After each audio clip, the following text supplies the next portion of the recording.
Hi, it's Carl Brower, and I'm standing next to the all-new 2025 Acura ADX. This is the newest model added to the Acura brand. It slots in below their compact RDX SUV and well below their midsize three-row MDX SUV.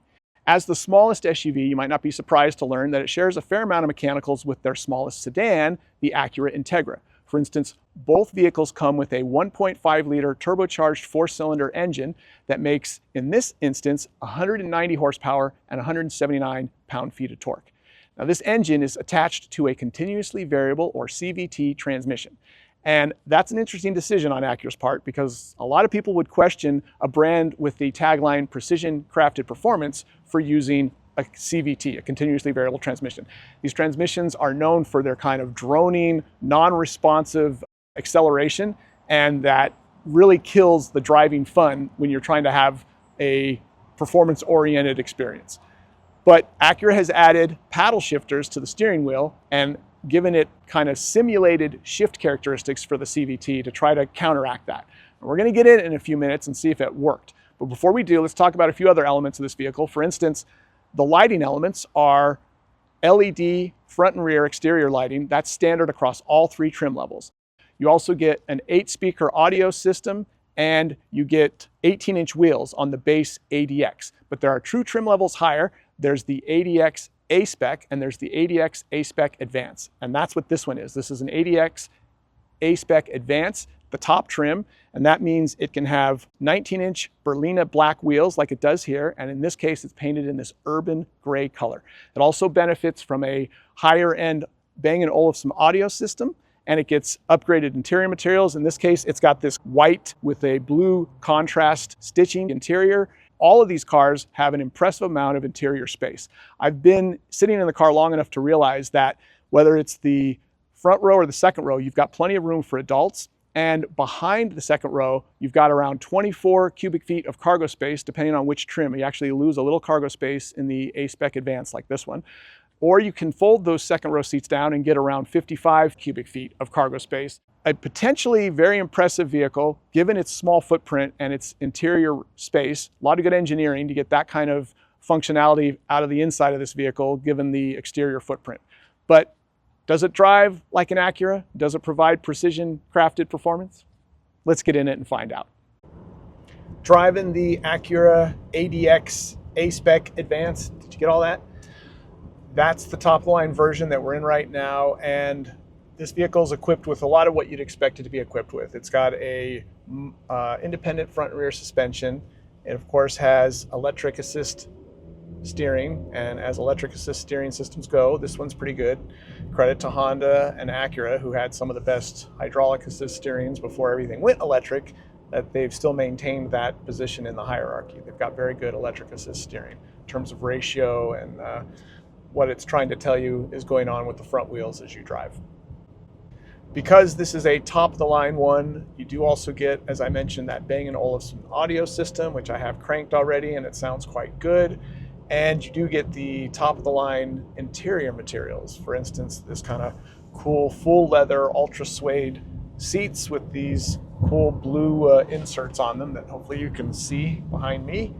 And I like those too. So the material quality in this vehicle is really not in question. It's very good, especially given its price, where it's give or take $40,000 depending on which trim level you get.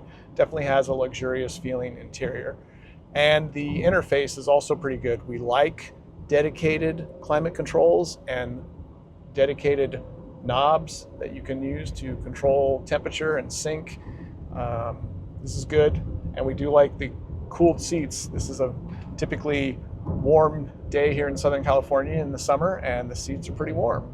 But they're not so warm that the cooling effect can't counter that. So we like that. The flat bottom steering wheel is A-Spec specific, and this does have the Acura all-wheel drive system that can send up to 50% of power to the rear wheels. So you do have all the pedigree that would suggest high performance, except one thing that we talked about already, and that's of course the continuously variable transmission. And I'm just not sure about the continuously variable transmission. And it's interesting because I've been driving it, and when you start from a dead stop, this vehicle, if you floor it, will get you to 60 miles an hour in just under 9 seconds. And we're going to try it here. We're at a stoplight. Okay, here we go. Now this is the problem with CVTs. See, it's not really an inspired noise coming from this precision crafted performance vehicle. It's a typical CVT noise. There's just no getting around the droning effect that these vehicles suffer when you have that kind of an automatic transmission. And this one's no different. So that's a bummer. And we were just doing the car-to-car shooting, and my son was driving our 175,000 mile, 20-year-old BMW 325 Xi. And when it was time to go fast, he was pulling away from me. So I think that car's got a better 0 to 60 time than this one does. And it's a 20-year-old BMW with 175,000 miles. So that's really kind of the Achilles heel, and it's not surprising. You know, everything else about this car benefits from Honda's technology, the steering feel, the seat comfort, the material quality, the logical interface, the functional interior space. I mean, this has got a lot of room in it. The second row seats are very roomy, and I can totally fit behind myself when I sit in the back seat with me adjusted for this front seat at 6 feet plus, totally fit. So all the most important things that you would expect Honda to get right, it got right with this vehicle, as they always do. Sorry, Acura. But it has a CVT, and even Honda and Acura can't magically fix the CVT challenges that tend to water down your driving experience. And forget just the experience, we've got hard numbers here too. 8.7 seconds, 9 seconds, give or take, whatever, 0 to 60. That's a tough sell in 2025 on a luxury car. And I'm just not sure that this transmission and that drivetrain can ever overcome the rest of the vehicle's packaging that's really good. And that's unfortunate. Big fan of the 10.2-inch gauge cluster on the ADX. It's got high-resolution graphics and a lot of great information, everything from driver assist to your different media.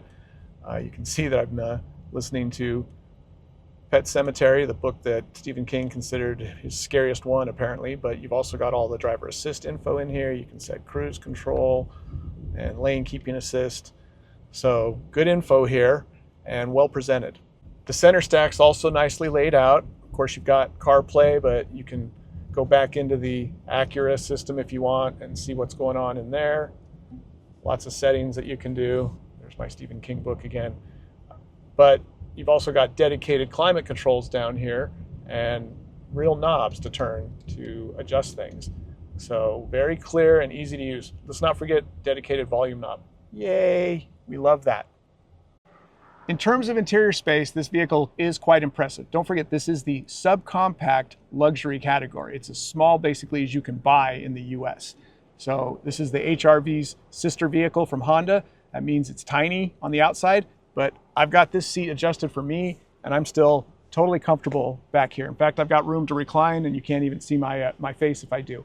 So small exterior footprint, big interior space, and very impressively executed. Plus, pretty good quality too. This is the A-Spec with Advance, and the seating materials on here are very nice. Like pretty much every modern luxury SUV, you've of course got the ability to open the rear hatch simply by hitting the key fob button, and you can close it that way too. But what if you've got to pick a bunch of things up in here and your hands are going to be full when you leave? Well, you hit this button here, and now, even if you don't have the key fob with you and your hands are full, if you walk away, it will close automatically.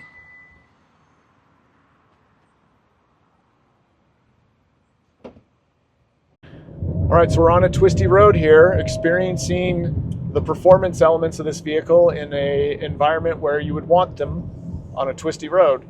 And again, steering feel is good, braking is confident. There's a minimal amount of body roll, especially in sport mode, like I've got it now. But it's time to go fast on a straightaway before you brake for a turn, and what you get is that engine drone and not a lot of acceleration. And again, you've got these paddle shifters that you can use, and it cracks me up that there's actually a gear indicator, you know, D1, D2, shows up on the 10.2-inch digital gauge cluster, which is a really nice gauge cluster, by the way. This is great, the 9-inch central display here. Of course, we got Apple CarPlay, dedicated volume knob. These are all really positive things, but